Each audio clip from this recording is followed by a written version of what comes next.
नमस्कार, PGS news में आपका स्वागत है। पीजीएस न्यूज हर रोज लाता है हरियाणा से जुड़ी सभी महत्वपूर्ण और काम की खबरें, तो बिना समय गवाए जान लेते हैं। पहले जानते हैं मौसम का हाल। हरियाणा में आज मौसम साफ रहेगा, वहीं आज के बाद आने वाले दिनों में मौसम शुष्क रहने की संभावना है, जिससे तापमान में भी बढ़ोतरी होगी। हालांकि पिछले कुछ दिनों में प्रदेश में मौसम परिवर्तनशील रहा, जिसके चलते प्रदेश के कई जिलों में बारिश भी हुई। शुक्रवार को हरियाणा के अधिकतम तापमान में 0.6 डिग्री सेल्सियस की गिरावट दर्ज की गई।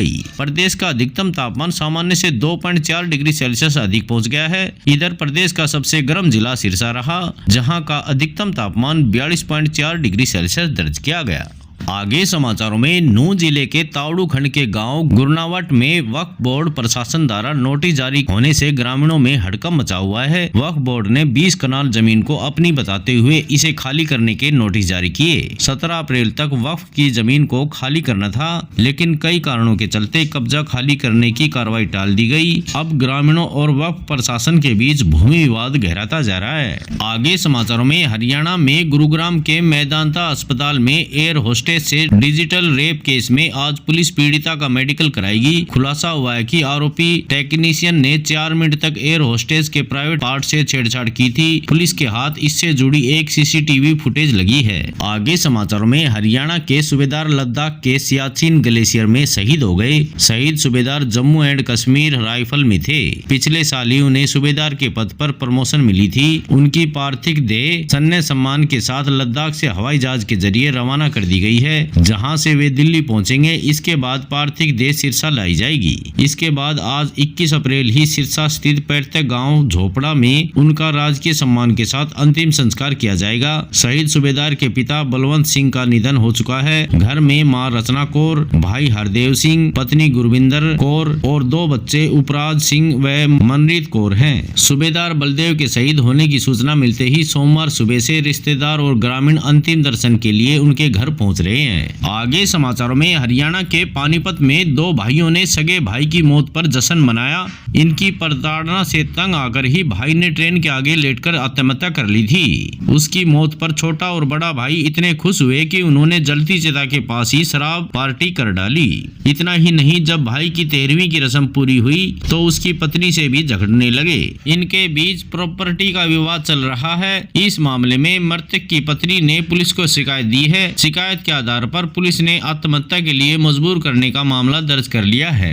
आगे समाचारों में हरियाणा के प्राइवेट स्कूलों में राइट टू एजुकेशन के तहत गरीब बच्चों के एडमिशन का आज लास्ट डे है। सरकार की ओर से ऐसे बच्चों के लिए प्राइवेट स्कूल में 25% सीटें रिजर्व की गई हैं। दरअसल हरियाणा सरकार की ओर से RTE के तहत एडमिशन की डेट 14 अप्रैल से बढ़ाकर 21 अप्रैल कर दी गई थी, जिसके बाद बच्चों को 1 सप्ताह का और समय मिल गया था। 14 अप्रैल तक MIS पोर्टल पर प्रदेश में 10,701 प्राइवेट स्कूलों में से 7,567 स्कूलों ने पोर्टल पर सीटों का ब्यौरा दिया था। आगे समाचारों में रोहतक जिले में मुख्यमंत्री शहरी आवास योजना के तहत 1.8 लाख रुपए तक की आय वाले BPL परिवारों को 30 गज प्लाट देने की प्रक्रिया शुरू हो गई है। पात्र परिवार योजना के तहत शहरी क्षेत्र में 30 गज का प्लाट पाने के लिए 30 अप्रैल तक ऑनलाइन आवेदन करना होगा, जिसकी न्यूनतम बुकिंग राशि 10,000 रुपए रखी गई है। आगे समाचारों में पंजाब एवं हरियाणा उच्च न्यायालय के निर्देशानुसार हरियाणा सरकार 18 शहरों में उन लोगों को आवासीय प्लॉट देगी जिनकी जमीन सेक्टर विकास के लिए ली गई थी। हरियाणा शहरी विकास प्राधिकरण ने 31 मई तक आवेदन मांगे हैं। यह योजना 10 सितंबर 1987 के बाद अधिग्रहित भूमि के लिए अंतिम अवसर है। विस्थापित 50,000 रुपए की सुरक्षा राशि के साथ प्लॉट के लिए आवेदन कर सकते हैं। आगे समाचारों में हरियाणा में विधानसभा चुनाव के नतीजों के करीब 7 माह बाद पूर्व मुख्यमंत्री भूपेंद्र सिंह हुड्डा और उसके सांसद पुत्र दीपेंद्र हुड्डा ने राजनीतिक गतिविधियां एक बार फिर तेज कर दी है। हुड्डा ने अपने बेटे दीपेंद्र को कांग्रेस की राजनीति के पटल पर आगे रखते हुए उन्हें पूरे प्रदेश का दौरा करने के निर्देश दिए हैं। इसके पीछे हुड्डा की सोच यह है कि चुनाव नतीजों के बाद जो निराश कांग्रेसी अपने घर में बैठ गए थे, उन्हें फिर से जोश में लाया जा सके। इसके लिए दीपेंद्र ने फिर से पार्टी कार्यकर्ताओं के निजी कार्यक्रमों में जाने की रूपरेखा तैयार की है।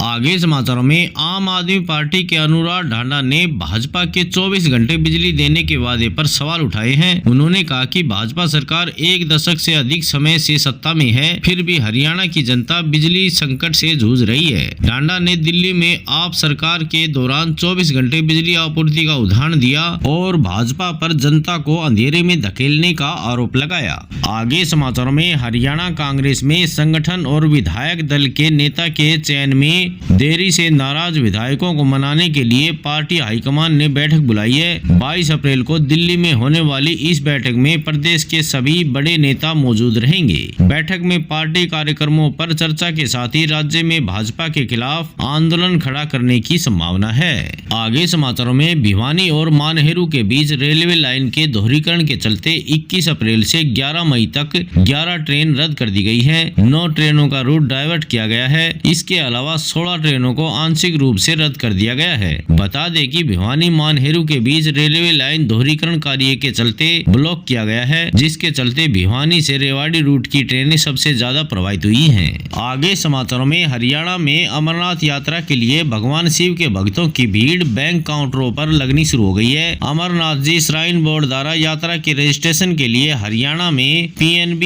SBI, यस और J&K बैंक को अधिकृत किया गया है। प्रदेश भर के लोग पवित्र अमरनाथ गुफा में भगवान शिव की पूजा करने के लिए हर साल जाते हैं, जो वहां बर्फ से बने शिवलिंग के रूप में विराजमान है। यह शिवलिंग प्राकृतिक रूप से बर्फ से बनता है और इसे बाबा बर्फानी के नाम से भी जाना जाता है। यहाँ की यात्रा के लिए बैंकों में भीड़ उमड़ रही है। अमरनाथ यात्रा 3 जुलाई से शुरू होकर 9 अगस्त 2025 को समापन होगी। 39 दिन तक होने वाली बाबा बर्फानी के यात्रा को लेकर भक्तों में पूरा उत्साह है। आगे समाचारों में हरियाणा के पंचकुला में खेलो इंडिया यूथ गेम 2025 को लेकर ट्रायल शुरू हो गए हैं। 7वें खेलो इंडिया यूथ गेम 2025 का आयोजन 4 मई से 15 मई 2025 तक बिहार में किया जाएगा। इसके लिए हरियाणा की टीम का चयन पंचकुला में हो रहा है। आज समाचारों में बस इतना ही। कल मिलते हैं और नई खबरों के साथ। तब तक के लिए नमस्कार।